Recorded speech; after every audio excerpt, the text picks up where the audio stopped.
جو پیشنٹ ہوتا ہے یا ایڈکٹ ہوتا ہے تو اس میں گلٹ نہیں ہوتا, اس میں صرف شیم ہوتی ہے. فرق کیا ہے؟ اس کا جو شیم یہ ہے کہ جو اسے چھپنے پہ مجبور کر رہی ہے, گلٹ وہ ہے جو اصلاحی قدم اٹھانے پہ مجبور کرتا ہے. تو اس کو اصلاحی قدم اٹھانے پہ کوئی چیز مجبور نہیں کر رہی ہوتی کیونکہ اسے گلٹ نہیں ہو رہا ہوتا. گلٹ اس لیے نہیں ہو رہا ہوتا کہ وہ ڈرگ کر رہا ہوتا ہے. ڈرگ جو ہے وہ اس گلٹ کو یا احساس ندامت کو بھی مٹا دیتی ہے. رات 2 بجے وہ گھر آیا, والد نے تھوڑی 2-3 جلی کٹی سنا دی ہیں, تو وہ ایک سگریٹ جو ہے نشے کا وہ اس کی مار ہے, اور وہ سوچتا ہے کہ کر لو جو کرنا ہے, میں تو ابھی تھوڑی دیر میں سیٹ ہو جاؤں گا. تو جب کوئی ڈرگز کر رہا ہوتا ہے تو وہ گلٹ محسوس نہیں کرتا, وہ انگزائٹی بھی محسوس نہیں کرتا, کیونکہ ڈرگز اس کی درد کو, انگزائٹی کو, اس کے گلٹ کو, سب کو ختم کر رہی ہوتی ہے. لیکن فیملی میں شیم ہوتی ہے, اور چونکہ فیملی ڈرگز نہیں کر رہی ہوتی تو فیملی گلٹ میں چلی جاتی ہے کہ یہ جو بار بار کہہ رہا ہے کہ آپ کی وجہ سے میں اس حال کو پہنچا ہوں, یہ جو آپ کا سارا قصور ہے, وہ جو سب یہ جب بات کرتا ہے کہ یہ آپ کی وجہ سے ہو رہا ہے سب کچھ, تو بار بار ریپیٹیشن کی وجہ سے کچھ فیملی ممبر یہ محسوس کرنے لگتے ہیں کہ ہاں کہہ تو ٹھیک ہی رہا ہے, ہم نے اس سے پیار نہیں کیا تو یہ ٹھیک ہی کہہ رہا ہے. اور فیملی کے اندر جو ہے وہ گلٹ آ جاتا ہے, اور پھر وہ ایک آگے قدم بڑھاتا ہے جو ایڈکٹ یا الکوہولک. ایسی سچویشن میں تو اس پکچر میں تو ایسا لگ رہا ہے جیسے فیملی کے اپنے جو بلاکیجز ہیں وہ زیادہ پرابلم کریٹ کر رہے ہیں, کیونکہ وہ کانسیکوینسز نہیں دے پا رہے ہیں, وہ کچھ سٹیپس نہیں لے پا رہے ہیں, چونکہ ٹرینڈ نہیں ہوتے نا, وہ کامن سینس طریقوں سے بڑے ہوتے ہیں. ساری فیملیز ایسے کرتی ہے, کسی فیملی کا قصور نہیں ہوتا. اس سچویشن میں سب لوگ ایسے ہی کر رہے ہوتے ہیں. جیسے آپ دیکھیں ملیریا ہوتا ہے تو لوگ کمبل ڈال رہے ہوتے ہیں اس بندے پہ کہ اس کو کانپ رہا ہے, حالانکہ اس کو کانپ رہا ہوتا ہے پر سردی نہیں لگ رہی ہوتی. آپ جتنے مرضی کمبل ڈالیں وہ کانپ ہی جائے گا. لیکن کامن سینس یہ کہے گی کہ جو بندہ کانپ رہا ہے یہ ضرور اس کو سردی لگ رہی ہوگی, اور اس کے اوپر رضائی ڈال دیں. اچھا, اب جب گلٹ میں فیملی مبتلا ہو جاتی ہے,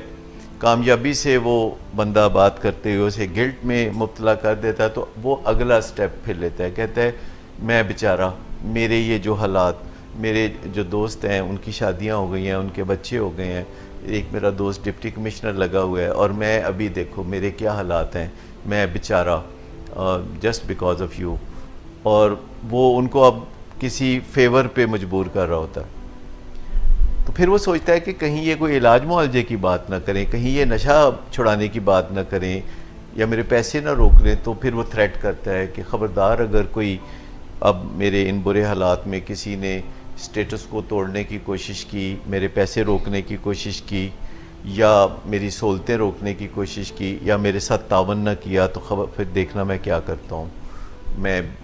کبھی میری شکل نہیں دیکھو گے, میں پھر اپنے آپ کو کچھ کر لوں گا, اور میں گھر سے چلا جاؤں گا, میں توڑ پھوڑ کر دوں گا چیزوں کی. اور سڈنلی وہ دیکھتا ہے کہ اب یہاں تک کام بڑا کامیابی سے صحیح ہو گیا ہے, تو اب کہتا ہے ویسے میں نے سوچا تھا کہ اگلے مہینے نشہ چھوڑ دوں گا, میں نے پلان بنایا ہوا ہے کہ میں نتھیا گلی جاؤں گا,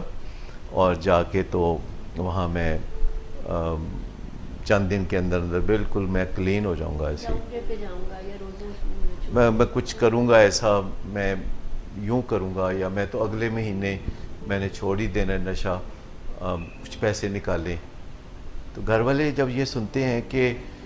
تھریٹ تو ہمیں بارے میں نہیں ہے, پر یہ نشہ چھوڑنے کی جو بات کہہ رہا ہے, تو بیچ میں ایک بولتا ہے, کہتے ہیں ہاں کہہ تو رہا ہے نا چھوڑ دے گا, بچے کی جان لو گے کیا, تو 25,000 ہی مانگ رہا ہے نا بیچ میں. تو وہ ساتھ ہی ایک فرنج بینیفٹ لینے کے لیے وہ 25,000 مانگ لے گا, کیونکہ 25,000 دیں گے تو وہ چھوڑنے کا منصوبہ قائم رہے گا. تو گلٹ انڈیوس کرنا, وکٹم سٹانس لینا, پھر تھریٹ کرنا, اور پھر ایک ہوپ دلانا کہ مطلب اگر آپ چاہتے ہیں تو میں آپ کو یقین دلاتا ہوں کہ بس اگلے مہینے, اگلے ہفتے, یا کسی مناسب موقع پہ 30 فروری کو یا کسی اور دن میں نشہ چھوڑ دوں گا, بس مجھے آپ فی الحال گاڑی لے دیں. سر فیملی بھی تو یہ سننا چاہ رہی ہوتی ہے, یہ والا جو فیملی تو بہت زور سے یہ سننا چاہ رہی ہوتی ہے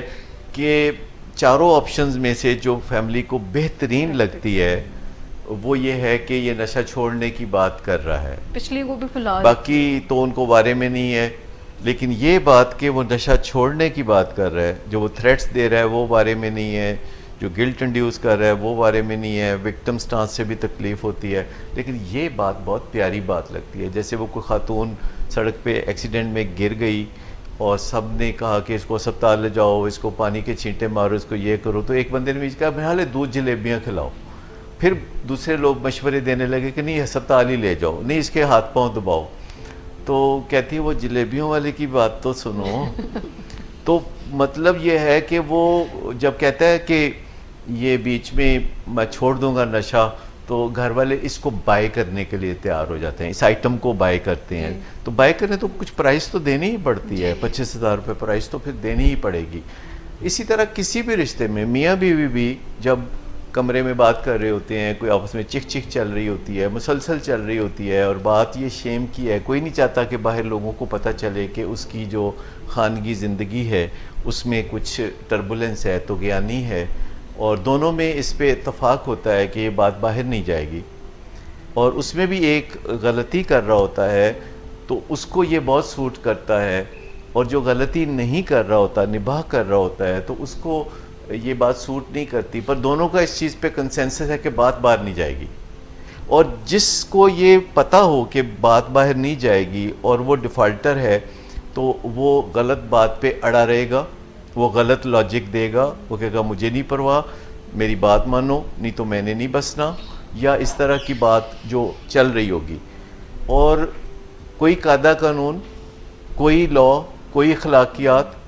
کوئی سچ اور غلط بات وہ خاطر میں نہیں لائے گا یا نہیں لائے گی، اور وہ اپنی بات پہ مصمم ارادہ کر کے کوئی کھڑا رہے گا کہ آخر کار شیم جو ہے وہ میرا ساتھ دے گی، میرے خامد یا بیوی کی جو شیم ہے وہ مجھے تحفظ دے گی. خامد بیویوں پہ ہاتھ اٹھاتے ہیں،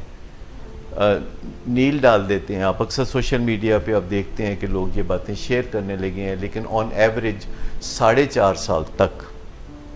ایک ریسرچ بتاتی ہے کہ 4.5 سال تک خامد بیوی کو مارتا رہتا ہے،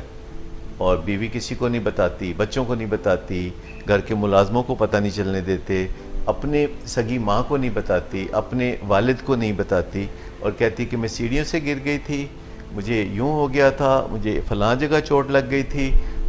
یا میک اپ کے تہوں کے نیچے اس کو چھپانا، حالانکہ بہت تکلیف ہوتی ہے. لیکن یہ بات ذرا شیم والی ہے کہ میری پٹائی ہوتی ہے میرے خامد کے ہاتھوں، اور اس دوران بہت سارا وقت گزرتا رہتا ہے، اور پلوں کے نیچے بہت پانی گزرتا رہتا ہے، اور حالات قابو میں نہ لائیں تو حالات بے قابو ہو جاتے ہیں، اور ساری مالا ٹوٹ جاتی ہے اور موتی سارے بکھر جاتے ہیں.